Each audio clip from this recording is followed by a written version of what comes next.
Tonight, a sweeping victory for the president in his battle with federal judges who've blocked key portions of his agenda. This was a big decision, an amazing decision. The justices in a 6-3 ruling significantly limiting the power of individual lower court judges to issue decisions with nationwide effect. Those judges handing down more than 24 injunctions blocking Trump executive actions as of May, from military service to federal funding to the focus of the current case, a nationwide injunction halting his executive order banning birthright citizenship. We've seen a handful of radical left judges effectively try to overrule the rightful powers of the president to stop the American people from getting the policies that they voted for in record numbers. Justice Amy Coney Barrett, writing for the conservative majority today, finding lower court judges have gone too far with their nationwide orders. Writing, when a court concludes that the executive branch has acted unlawfully, the answer is not for the court to exceed its power too. The ruling sparking a pointed clash between the justices. Liberal Justice Sonia Sotomayor dissenting, saying today's decision is not just egregiously wrong, it is also a travesty for the rule of law. The High Court not asked to rule on the merits of the president's effort to ban the birthright citizenship provided under the Constitution to the babies of undocumented immigrants. That was meant for the babies of slaves. It wasn't meant for people trying to scam the system and come into the country on a vacation. One of the undocumented pregnant women who originally sued the Trump administration, with her baby now due in 2 weeks, asking to remain anonymous today, La verdad que me siento muy triste. Telling us she is very sad, not knowing if her child will be granted citizenship, La respuesta, tener una respuesta especialmente. but going to keep fighting. Meantime, the High Court also wading into fresh clashes over the First Amendment.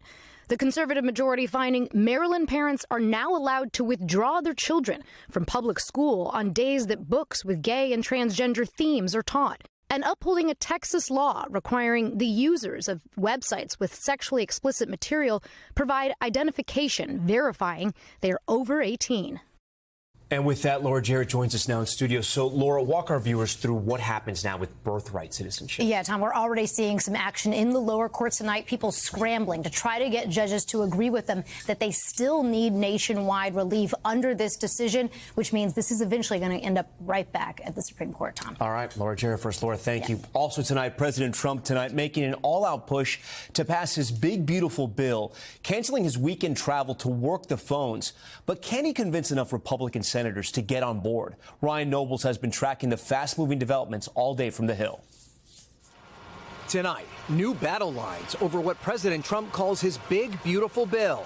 It seems like there's a lot of thorny issues that you've got to work through. This is called, what I think you guys have said, making the sausage? Yeah. So we're making the sausage right now. President Trump making a last-minute sales pitch for this massive bill that delivers on a slew of his campaign promises. It's a great bill. It's a massive tax cut. From a $4.5 trillion extension of the Trump tax cuts to hundreds of billions of dollars in funding for his mass deportation plan, plus eliminating taxes on tips and overtime. It's a great bill. It's a popular bill, but we'll get no Democrats only because they don't want to vote for Trump. They have Trump derangement syndrome at levels never seen before. Democrats slamming the Republican bill's cuts to social programs like food stamps and Medicaid, including imposing work requirements for those benefits.